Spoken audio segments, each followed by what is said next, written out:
Hello. So today's topic is how you go about setting race goals or training goals, especially when you haven't done that particular distance race before. So, excellent question. Let's take, for example, a half Ironman triathlon, and you've never done that distance, so it's going to be your first time. Obviously, you want to finish, but then in your training, you're trying to figure out how fast do I need to bike, how fast do I need to run, swim. So one of the best ways to do that is use what I call benchmark workouts. So what you can do there, you can do it on a variety of ways, but for swimming, what I like to do is a set of 300 yard freestyles. So 3 times 300s with 30 seconds rest. And then what we do is figure out your average 100-yard pace. And from that, we can establish your workouts based off of that. For running, what I like to do, we can either do a 5K benchmark workout or a 10K benchmark workout. For a half Ironman, I'd prefer to do a 10K because it's a little bit longer. If you're training for an Olympic distance race, then I'd probably use a 5K benchmark workout. On these run benchmarks, what you're going to do is you're going to warm up really well, but then you're going to run as hard and steadily as you can for either that 5K distance or that 10K distance.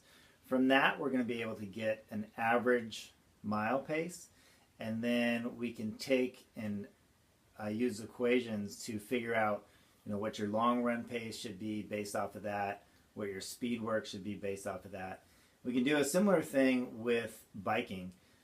So a typical time trial or benchmark workout is a 10-mile all-out effort.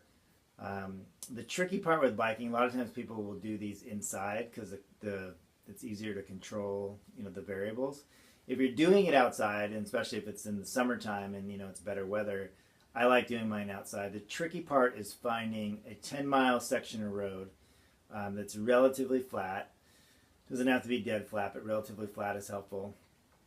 Also, it needs to be free of stop signs and stop lights because you need to be able to do the ride uninterrupted.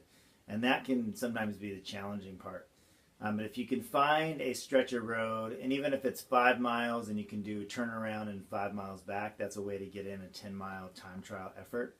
When you do the time trial effort, you want to go, again, like running and swimming, as steadily as you can, at the fastest speed that you can maintain for that whole distance. And then with all of these, you want to find a way to be able to repeat them, especially under similar conditions if you can, so that you can compare your efforts. And then same thing with biking.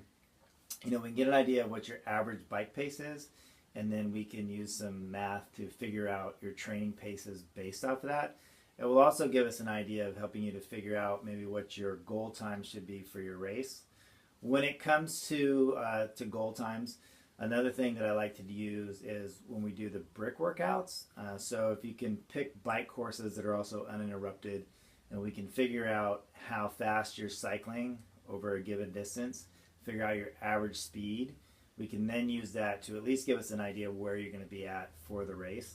And then same thing when it comes to the run. What happens when you get off the bike and you go for a run? What's your pace there?